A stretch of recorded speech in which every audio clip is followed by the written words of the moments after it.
Hi guys, so today's video is going to be a non-spoiler book review for The Reluctant Queen by Sarah Beth Durst. This is book 2 in a trilogy, but even if you haven't read the first one, no worries, I'm not going to spoil anything from that one either, and I will give you a little bit of an introduction as to what the story is as a whole, so that way you have a good idea going in. But I do think that this second one did a few things differently from the first that I think will be helpful for you to know if you are interested in picking up this series. First off, this setting is one that I have constantly talked about this year as being one of the most unique fantasy settings that I have come across. It is a forest setting, and I personally feel like that's one of my favorite settings for a fantasy story. But this particular one takes it to the next level. It's not just that the characters are within a forest, but everything revolves around a forest civilization. So not only do you have them living in the forest, you have them literally living in the trees. The trees often are gigantic, and it's almost like you have little towns within trees. So it's kind of like a giant tree house system, and their tree houses are almost like, you could almost say like they're skyscrapers in a sense, because people live on different floors, and they have a zip line system for transportation. The forest floor is actually known as being more dangerous, and so often people stay up in the treetops. That's how much their lives revolve around living within the trees. And what makes this all possible are these spirits that inhabit the forest. And these spirits have two basic instincts. One is to protect the forest and therefore create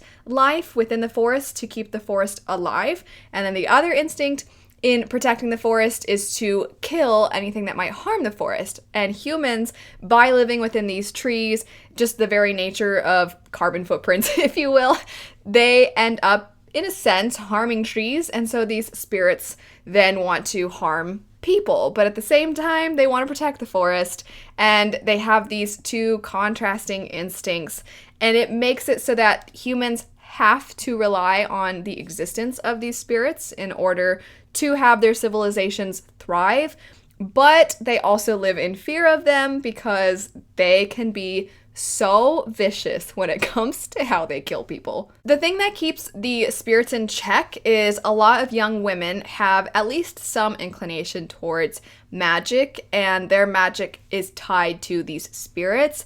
They can compel them to act in certain ways. There are different spirits that are associated with different things. So for example, there's air spirits, there's earth spirits, so on and so forth. And some people have an inclination that is very strong towards certain spirits. Some girls have a very strong connection to all of them. And if that is the case, these girls are trained because the queen of the humans is the one that has strong enough magic to keep the spirits from constantly wanting to kill people. It's very important for the society then that there is always someone ready. There's always an heir to take over the throne. It's not something that can be passed down from their queen to a child. It has to be a girl who is the strongest with their magic. And so they train them. There is a magic school setting to an extent. It's not really as strong as some other fantasy magic school settings, but there is a little bit of that if you like that in your books. But there always has to be an heir ready, and this is where we are introduced to the main character of the series named Delena. She is somebody who witnessed the spirits not being held in check at a very early age, and they did a lot of damage and they killed a lot of people, and that created a very mysterious what is going on situation, because the queen should be keeping all the spirits in check for as long as she is alive. And the fact that some of the spirits are starting to act, it seems like, on their own is creating this mystery in the story. And our main character from a very early age has instilled in her this desire to potentially learn more about her own magical abilities. And she is not the best of the best. She goes to the school, but she discovers very quickly there are a lot of people a lot stronger than me. And that's kind of how the first one takes off. We also have another main character who is this knight figure, but he's kind of a knight in shame because there are some conspiracies to do with him and his relationship with the current queen. The first book I found to be a lot more plot driven. I am generally more of a character driven reader, and it takes place over a large amount of years, so it almost has to be more plot driven because it's very difficult to connect with a character when sometimes you are brushing through certain events in their life. You are literally skipping years of their life, and so you don't really get to see them have all their relationships with other characters, with the other girls at the school, that sort of thing. But I found the story so compelling, and I did like the characters so much that I really enjoyed the first one. Plus, the setting is just next to none. I really, really love that setting. And in the second one, I thought that it contrasted nicely with the first one in that regard. The second one to me felt much more character driven. We are introduced to a new character that I think is going to either really appeal to some people or not appeal to them whatsoever. And a character that gets a lot of screen time in the second book is a mother who has a very strong amount of magic, but has no desire to pursue that. She has 2 young children, kind of a loser of a husband in the story, and she is just doing her best to provide for her children. She just wants a quiet life. She wants nothing to do with the spirits. She's afraid if she uses any of her magic, the spirits will then have their eyes set on her, and she doesn't want any danger put out for her children. She wants nothing to do with it,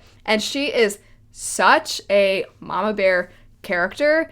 I loved her. A lot of people will likely find this particular character to almost seem like they are running away from their responsibilities because they very clearly are needed because of how much strength they have with their magic, but they want nothing to do with it, to the point where as the reader, you do have more information than this character. So you're kind of sitting there thinking, okay, but the kingdom needs you. And therefore, if you do what will help the kingdom, you will protect your children.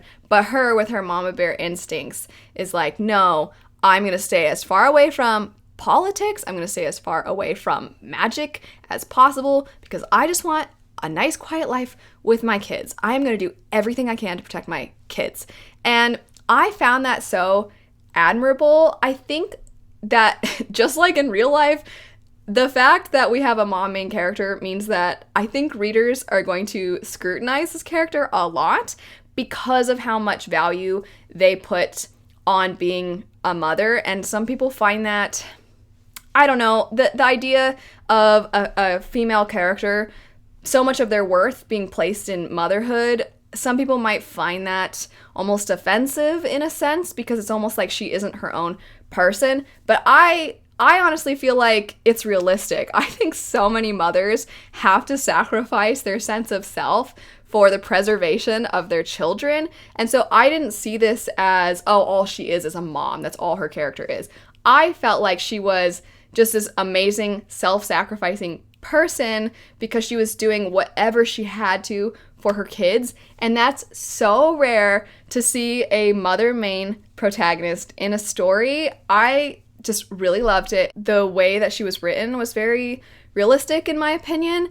I do understand why, like I said, as the reader, knowing what you know in the book and knowing the stakes, and then this character not knowing the stakes, you can see it as like, no, dummy, like you need to do this over here though if you want to protect your kids. But obviously they don't have the whole story like you do as the reader because you're getting all these other point of views. Also, this book in a sense tackles divorce in a fantasy world, which is another thing I so rarely see. The husband is not just the worst husband ever who's beating his wife and he's a monster of a man. It's not that. He genuinely loves his kids. He cares about his wife.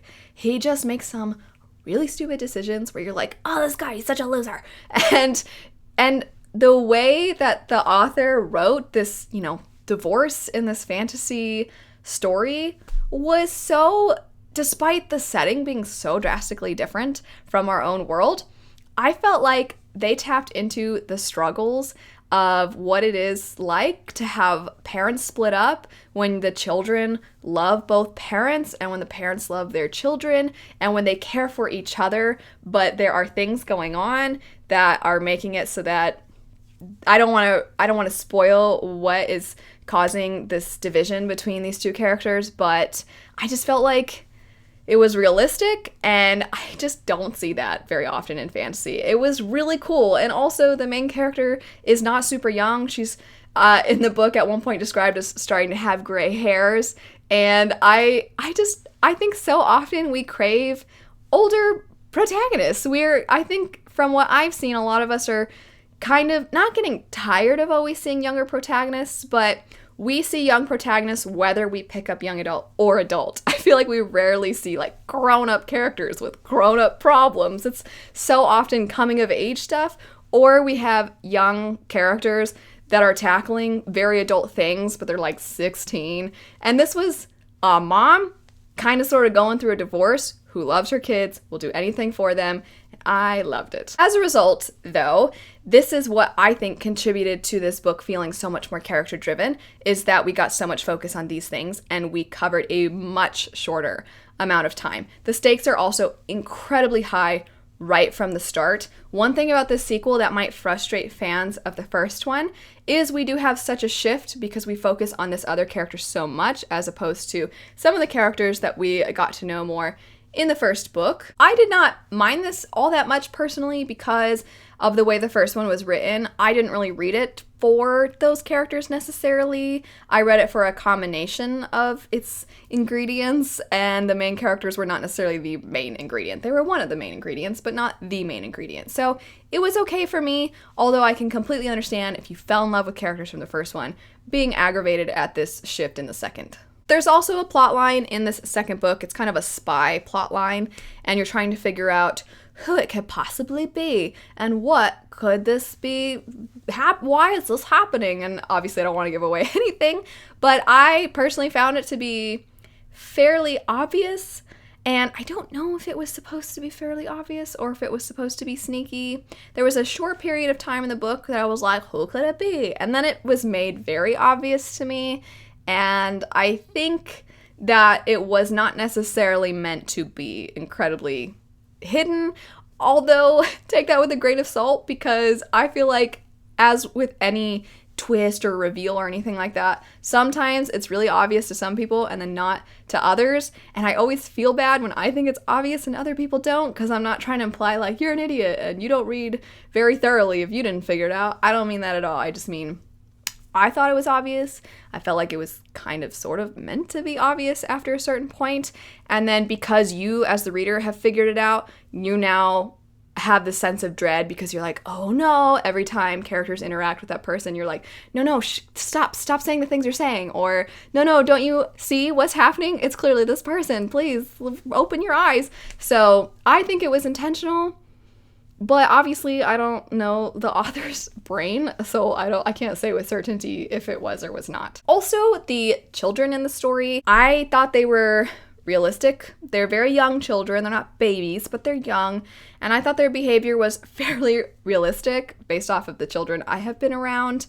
And I think that I'm not used to seeing children in books all that often. They're not main characters, but they're obviously very attached to one of the main characters.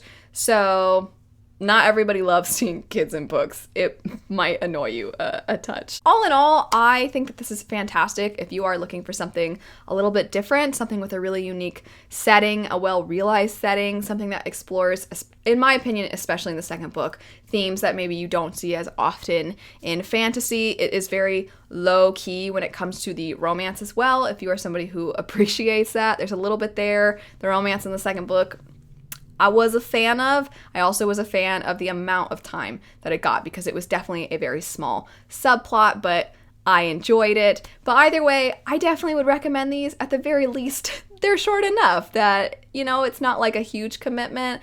I really, really enjoyed them. I would definitely recommend them. But anyway, thanks so much for watching. I hope you have a fantastic rest of your day, and I'll see you all later. Bye.